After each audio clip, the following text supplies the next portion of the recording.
à la une de cette édition. La 58e assemblée annuelle de la Banque africaine de développement se tiendra à Sharm el-Sheikh en Égypte du 22 au 26 mai 2023. Le Premier ministre ivoirien a lancé les travaux de 3 échangeurs du boulevard François Mitterrand.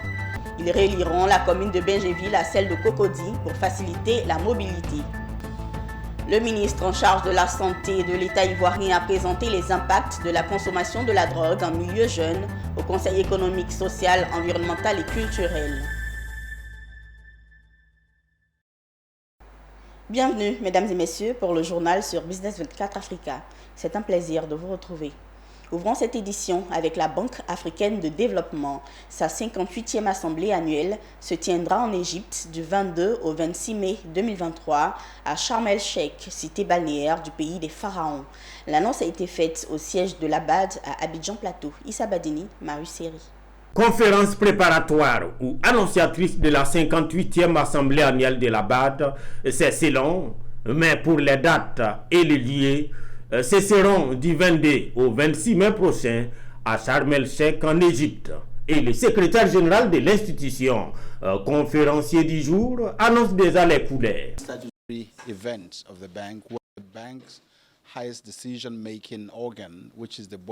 C'est un événement au cours duquel les organes de la banque se réuniront pour prendre des décisions par rapport au développement de l'Afrique. Également, faire le bilan de l'année écoulée et s'appuyer sur ses résultats pour améliorer la gouvernance future. En outre, nous ouvrons des échanges avec des institutions partenaires, toujours dans l'idée du développement du continent. Placé sous le thème « Mobiliser le financement du secteur privé en faveur du climat et de la croissance verte en Afrique », cette 58e assemblée annuelle se tient dans un contexte fragile et sensible, dominé par un ensemble de crises tant économiques, sécuritaires que climatiques, d'où d'ailleurs le thème. Parlant de climat, la conférence de ce jour a donné le ton à travers des communications en présentiel et en visioconférence de plusieurs hauts responsables du groupe de l'Abad.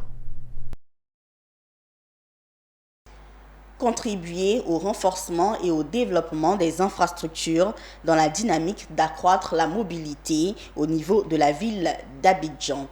C'est dans ce cadre que se situe la construction de 3 échangeurs sur le boulevard François Mitterrand. Ces œuvres à hauteur de 75 milliards de francs CFA relieront la commune de Benjéville à celle de Cocody pour faciliter la mobilité des populations. Le Premier ministre ivoirien Patrick Achi, en présence des autorités ivoiriennes, a procédé au lancement officiel des travaux qui devront d'ici 33 mois porter leurs fruits. Zénab Dosso, Ezekiel Seri. Fini les fortes congestions de trafic au niveau des principaux carrefours du boulevard François Mitterrand. Dans 33 mois, sortiront de terre 3 échangeurs sur l'axe Benjerville et la commune de Cocody. Échangeur École de police, échangeur Riviera 3, échangeur Riviera Palmeraie. Le lancement des travaux de construction vient d'être fait par le Premier ministre Patrick Achi en présence des autorités ivoiriennes, chefs traditionnels et de la population. Une action permettant de faciliter le trafic routier sur l'axe Benjerville-Cocody en pleine expansion. Et c'est le fruit des efforts conjugués par l'État de Côte d'Ivoire et l'Agence japonaise de coopération internationale à hauteur de 75 milliards de francs CFA. Il faut leur dire que quand ils vont quitter Benjerville, pratiquement ils ne s'arrêteront plus jusqu'au plateau. Je crois que quand on dit ça, c'est plus clair. Tous ces feux qu'on croise pendant des heures et des heures, ils ne s'arrêtent plus. Ainsi, les éléments de pont de haute qualité seront préfabriqués en partie en usine au Japon et assemblés par la suite sur le chantier en Côte d'Ivoire. C'est visiblement une bonne nouvelle pour les populations de Cocody, les acteurs du transport, mais surtout pour le ministre de l'Équipement et de l'Entretien routier, Amédée Kouakou, maître d'ouvrage, qui peut se réjouir de la forte portée du projet de transport urbain d'Abidjan. Outre la construction de ces 3 ouvrages principaux, il est prévu la réalisation de 2 passerelles piétonnes et l'aménagement de parkings et d'arrêts d'autobus. En réalité, il ne s'agit pas de 3 ouvrages, mais il s'agit de 5 ouvrages qui vont être construits. C'est-à-dire qu'il y a 3 ouvrages pour les voitures et 2 ouvrages pour les piétons. Le boulevard Mitterrand, dans la commune de Cocody, est la principale artère qui dessert la commune de Bingerville. C'est plus de 70 000 véhicules par jour en circulation sur cette route, avec les carrefours de l'école de police, de la Riviera 3 et de la Riviera Palmeraie qui rendent difficile la fluidité du trafic. Vivement la fin des travaux des 3 échangeurs pour une nette amélioration des conditions de vie des populations. Le bal des membres du gouvernement ivoirien au Conseil économique, social, environnemental et culturel se poursuit. Ce 20 avril 2023, le CESEC a reçu en séance d'échange le ministre de la Santé, de l'Hygiène publique et de la couverture maladie universelle qui est allé entretenir les conseillers sur l'impact de la drogue sur les jeunes en Côte d'Ivoire. Le but de cette rencontre est d'éclairer les membres du CESEC sur les mesures prises par le gouvernement ivoirien pour venir à bout de ce fléau en Côte d'Ivoire. Pierre Tebeu, Doumbia Ayouba. L'épineuse question de la drogue s'est invitée au cœur de l'échange de la rencontre ce jeudi 20 avril entre le ministre de la Santé, de l'Hygiène publique et de la couverture maladie universelle et les membres du Conseil économique, social, environnemental et culturel. Sans faux fuyant, le ministre Pierre Demba a peint un tableau très peu réluisant de la question de la drogue en milieu jeune en Côte d'Ivoire. Des lycées et collèges encerclés par les fumoirs, des chichas vendus aux jeunes, des boissons alcoolisées consommées par la jeunesse, Pierre Demba a été plus qu'exhaustif. Si rien n'est fait, c'est toute la jeunesse qui risque de plonger et les conséquences pourront être désastreuses pour la Côte d'Ivoire. Ces faits, donc la drogue suit la jeunesse, c'est d'abord la dépendance. Lorsque vous commencez, vous ne savez plus vous arrêter. Et vous allez donc passer des drogues douces à des drogues beaucoup plus difficiles avec des impacts sur votre santé, donc des dérèglements au niveau psychologique. Et puis, bon, ben, écoutez, ça exclut pratiquement ces personnes-là donc de la société. Et ne peut pas participer, ces personnes ne peuvent pas participer aux activités économiques parce que bon, ils sont vraiment dépendants. Le président du CESEC a salué le caractère de cet échange qui permet à l'institution de répondre aux attentes du gouvernement. Le président de la République attache un grand prix au point de lui dédier l'année 2023. Le président en fait l'avenir du pays, comment ne pas nous préoccuper de cette jeunesse. S'il est vrai donc que notre Assemblée consultative a émis un avis sur jeunesse et drogue, il est important pour nous d'apprécier avec exactitude l'impact de la drogue sur notre jeunesse, c'est ce que vous venez de faire. Votre exposé riche et précis nous a permis d'être situés sur l'ampleur des conséquences et surtout les dispositions prises par l'État de Côte d'Ivoire pour adresser cette question l'incidence. Les conseillers ont voulu en savoir davantage dans la partie questions-réponses et accompagner de ce fait le gouvernement dans sa lutte. J'ai été surtout intéressé par le fait qu'il nous a donné les éléments, les outils nécessaires pour faire une bonne prévention. Et aujourd'hui, en tant que leader d'opinion, par la formation que nous avons eue à travers Monsieur le ministre, je m'engage effectivement à pouvoir mettre en place au niveau de la dite centrale une cellule qui va aborder cette thématique.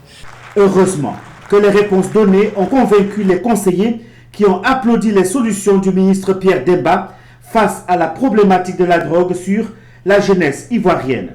Les questions sociales intéressent le CESEC à plus d'un titre et dans les prochains jours, 2 membres du gouvernement seront appelés à faire le même exercice avec les membres du CESEC. Une page sur l'immobilier dans cette édition. La 6e édition du Salon de l'immobilier et de l'investissement en Afrique, qui se tiendra du 2 au 4 juin 2023 à Paris, a été annoncé lors d'une conférence de presse ce 20 avril à Abidjan. Le salon est organisé par Ethic Agency. Il s'est agi pour les initiateurs, au cours de la rencontre avec la presse, d'échanger avec les hommes de médias et d'évoquer les enjeux relatifs à l'événement qui va réunir une dizaine de pays d'Afrique ainsi que des acteurs clés évoluant dans le secteur de l'immobilier. Michel Brou. 5000, c'est le nombre de participants attendus à la 6e édition du Salon de l'immobilier et de l'investissement qui prendra ses marques au mois de juin à Paris. Un événement consacré à la promotion de ce secteur d'activité, des opportunités d'investissement et des projets immobiliers en Afrique. Une occasion unique pour les investisseurs de rencontrer les promoteurs immobiliers et agents, des banquiers, des courtiers, des architectes et des urbanistes. Les exposants pourront, quant à eux, présenter leurs projets immobiliers à travers les stands, bénéficier de panels, de conférences et de rencontres B2B. À cette édition, nous attendons plus d'une dizaine de pays africains qui vont être présents à ce salon, à peu près une centaine d'exposants et puis pour 3 000 à 5 000 visiteurs pour ce salon. Tout ça pour pouvoir contribuer au développement de l'Afrique, contribuer à atteindre, comme on dit, l'objectif numéro 11 des ODD. Et puis ensuite, pour pouvoir donner de l'espoir à la diaspora qui, quand même, se sentent escroqués, arnaqués depuis plusieurs années pour acquisition d'une parcelle ou d'un bien immobilier dans les pays d'origine. La question climatique, la question de protection de l'environnement seront les différents thèmes qui seront développés lors de cet événement. L'objectif aujourd'hui, c'est de trouver les meilleurs créneaux d'investissement, les meilleures lignes budgétaires et puis favoriser des partenariats, des B2B avec ces structures locales internes africaines, avec celles qui sont de l'autre côté de l'Atlantique. Et cela permettra à coup sûr de booster les activités du point de vue de l'immobilier parce que comme l'adage le dit, quand avec l'immobilier tout va pour l'ensemble des secteurs des activités dans le monde de l'économie. Il y aura des panels, des conférences avec des experts dans le domaine de la finance, voilà, et puis des fonds de soutien, des banques internationales, voilà, qui vont venir exposer, échanger, animer des panels, avoir des B2B, les promoteurs immobiliers qui vont se rendre à Paris pour les aider dans le développement de leurs activités. Le Salon de l'immobilier et de l'investissement en Afrique est un événement qui rassemble les différents acteurs de l'immobilier africain et offre une plateforme unique où la communauté de la construction et des décideurs peuvent collaborer et établir des plans d'action sur les défis de logement en Afrique. Après cet élément de Michel Brou, nous recevons justement sur notre plateau M. Moussa Koulibaly qui est promoteur du Salon de l'immobilier et de l'investissement en Afrique SIA 2023 qui va se tenir du 2 au 4 juin 2023 en France à Paris. Bienvenue M. Moussa Koulibaly sur le plateau. Merci de m'avoir accueilli sur votre plateau. C'est nous qui vous remercions. Alors tout de suite, si vous devriez nous présenter le Salon de l'immobilier et de l'investissement en Afrique en quelques mots. Le Salon de l'immobilier et de l'investissement en Afrique, c'est le plus grand rassemblement autour de l'immobilier africain. Pendant 3 jours à Paris, nous allons accueillir les professionnels de l'immobilier, les institutionnels africains de l'immobilier qui vont venir à la rencontre de la grande diaspora africaine de France et d'Europe. C'est l'occasion pour présenter par ces professionnels des produits immobiliers, les programmes immobiliers qu'ils ont dans les différents pays africains en direction et à destination de la diaspora africaine de France. D'accord, il est important de le signifier. Le salon est organisé pour la diaspora africaine. Le salon est essentiellement destiné à la diaspora africaine de France et d'Europe. D'accord. Et sur quel site est-ce que le salon va précisément se dérouler et qui peut participer? Le salon se tiendra à l'espace Champéret dans le 17e arrondissement de Paris. Ce salon est ouvert aux professionnels de l'immobilier, aux structures, aux entreprises formellement constitués qui interviennent dans les secteurs de l'immobilier. C'est-à-dire que les promoteurs immobiliers, les agences immobilières, les administrateurs de biens, les aménageurs fonciers, les banques, les institutions de financement, les assurances, et puis tous ceux qui s'intéressent à l'immobilier du côté de l'administration aussi, qui viennent quand même rassurer la diaspora des mesures et des réformes mises en place pour sécuriser l'immobilier et les fonciers. Et là, on a une idée générale de l'intérêt qu'il y a à participer au SIA 2023 et quelques points quand même que vous pouvez ressortir. C'est l'occasion pour les professionnels de l'immobilier installés en Afrique d'aller à la rencontre de la diaspora. C'est l'occasion à saisir pendant 3 jours pour pouvoir quand même rencontrer quand même des milliers de nos compatriotes installés comme en Europe qui ont un besoin ardent d'avoir un pied-à-terre ou pour qui aussi quand même c'est un investissement immobilier rentable. Donc, mais qui sont bloqués parce qu'ils veulent se rassurer, ils veulent avoir des offres alléchantes, être rassurés que les produits dans lesquels ils mettent leur argent, c'est un produit quand même sûr. D'accord. Et donc, comment être en contact avec le comité d'organisation du salon? Le comité d'organisation est représenté pratiquement dans tous les pays participants. Précisément en Côte d'Ivoire ici, nous sommes en partenariat avec la Chambre nationale des constructeurs et promoteurs immobiliers de Côte d'Ivoire, avec la Fédération des promoteurs immobiliers de l'Afrique occidentale qui est représenté ici, dont la présidence est assurée par M. Siriki Sangaré. Donc ensuite, il y a le consulting qui est mon point focal, le point focal de ce salon sur la Côte d'Ivoire. Un site internet aussi peut-être? Le site internet, oui, www.afriqueimo.com. Merci beaucoup. Un appel à lancer avant de clore cet entretien? L'appel que je lance, c'est une participation massive de la part des professionnels qui vont à la rencontre de la diaspora et puis une mobilisation de cette diaspora pour rencontrer les professionnels qui se déplacent à Paris pour les soumettre quand même des produits sûrs.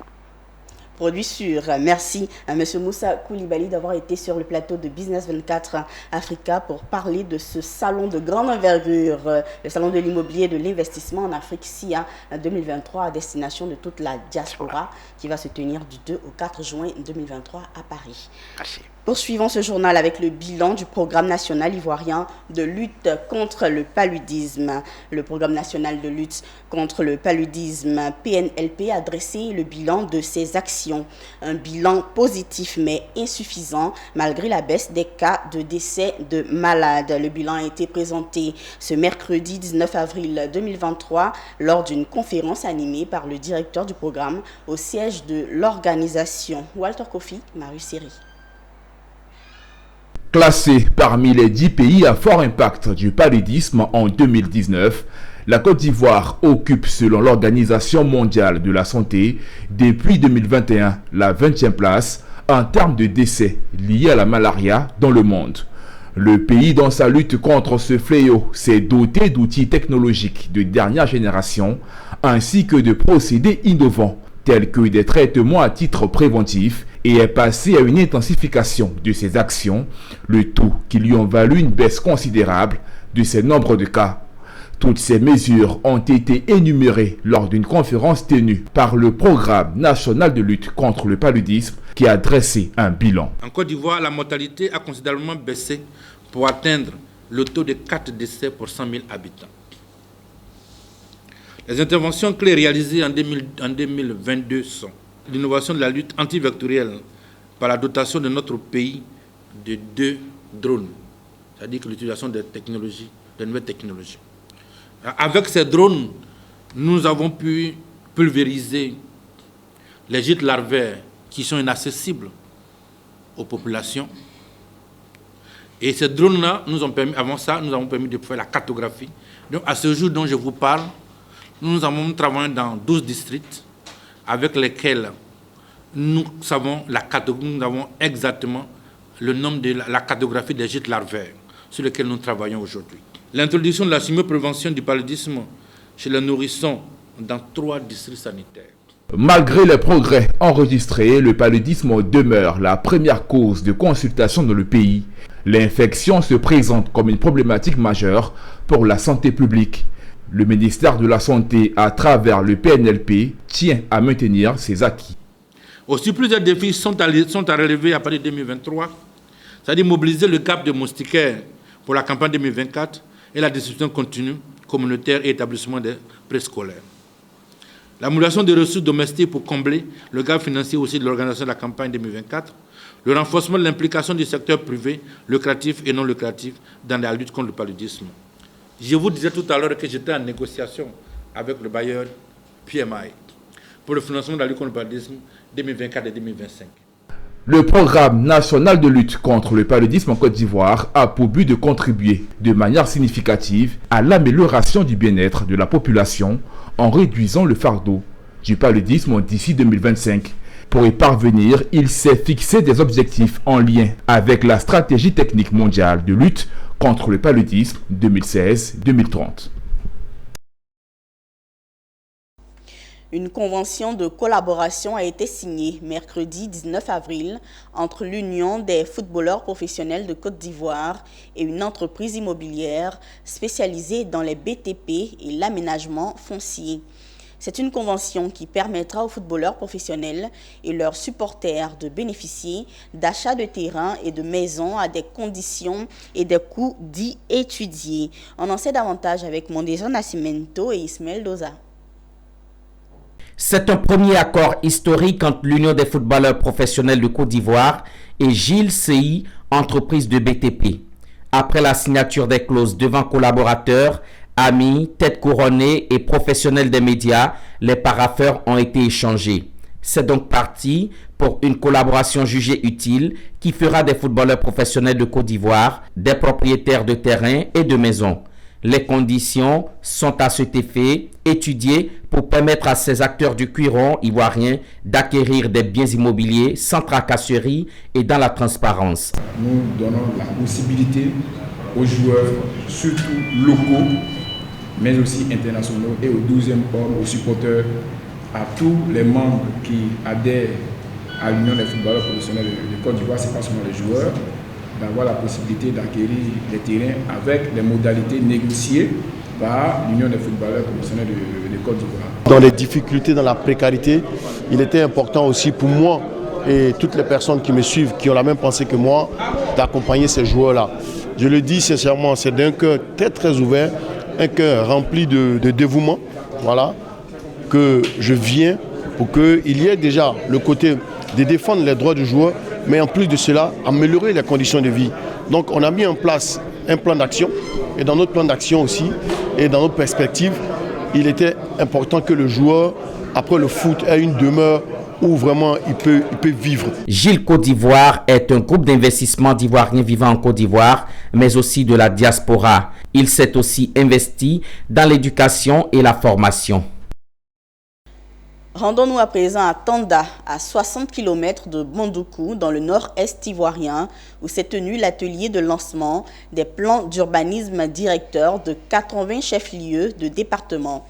Le plan d'urbanisme directeur est un outil de planification urbaine qui trace le cadre général et nominatif de l'aménagement. Autre détail avec Anissé Kouadio, notre correspondant. Nous sommes au cœur de l'atelier de lancement des plans d'urbanisme directeurs de 80 chefs-lieux de département, dont les localités de Tanda et d'Assieux-Fri. Cette action gouvernementale vise l'élaboration des PUD et ses agglomérations, permettra donc de disposer de documents de planification pour un meilleur contrôle de leur urbanisation. Pour l'élaboration de cette étude commanditée par le ministère de la Construction, du Logement et de l'Urbanisme, le groupement Afrique Urba, SI, EUE, Aurore d'urbanisme et d'aménagement du territoire est en charge de l'élaboration des plans d'urbanisme directeurs. C'est un document de planification qui trace le cadre général du développement d'une ville. Il faut baliser le développement, il faut tracer le cadre général du développement, donc c'est le rôle de ces documents. Le gouvernement a décidé de doter toutes les villes des PUD pour mieux orienter et canaliser les lotisseurs. Les lotissements se feront désormais conformément aux dispositions du plan d'urbanisme direct. C'est un projet qui normalement donne l'évolution de la ville pour les 10 à 15 prochaines années. Il faudrait que toute la population déjà sache que voilà où la ville doit arriver et voilà les équipements qui nous accompagnent. Tanda est au confluent donc de la région du Gontougo. C'est un atout énorme. Et je pense que tous ces atouts-là viendront impulser donc le développement au niveau de la zone. Ce programme est si important aux yeux de l'État. Le préfet du département de Tanda a invité les populations à s'approprier ce projet, bénéfique pour leur épanouissement. Juste après Tanda et Assieux-Fri, la mission du groupement Afrique Urba, CI, EUE, Aurore d'urbanisme et d'aménagement du territoire mettra le cap dans les zones de Kounfao et de Agnibilekro dans l'Indéné-Guablan.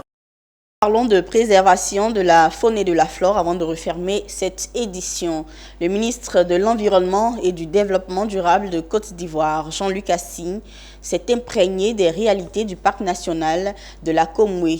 Il a récemment effectué des visites dans les régions du Gontougo et du Bunkani. Au titre du premier suivi trimestriel du plan d'opération 2023 du parc national de la Komwe, les résultats des activités ont été présentés aux participants. Nous avons un avion ultra léger motorisé qui permet donc d'initier la surveillance aérienne du parc national de la Komwe, toute chose qui permet de renforcer les capacités d'action des équipes de la brigade mobile et des différents secteurs. Nous avons pu, avec l'appui de la coopération allemande, réaliser des activités relatives à la qualité des eaux du parc national de la Komwe. Nous avons pu collecter un certain nombre d'échantillons sur les cours d'eau à l'effet d'en savoir la qualité. Les résultats seront fournis dans les prochaines semaines et orienter les différentes décisions de gestion. On a bien noté disons, l'étude des écosystèmes aquatiques du parc national de la Komwe qui a été réalisée. Toutes ces informations-là qui découlent de ces études-là nous permettent d'orienter notre gestion et également d'envisager la promotion du parc national de la Komwe. Je crois que nous sommes tous disposés donc, à accompagner l'OEPR dans sa mission donc, de préserver le PMC. À noter que des recommandations ont sanctionné les travaux du premier suivi trimestriel du plan d'opération 2023. Voilà, c'est la fin de cette édition de l'ensemble de la rédaction de Business 24 Africa, votre télé utile. Merci mesdames et messieurs de l'avoir suivi et très bonne suite de programme.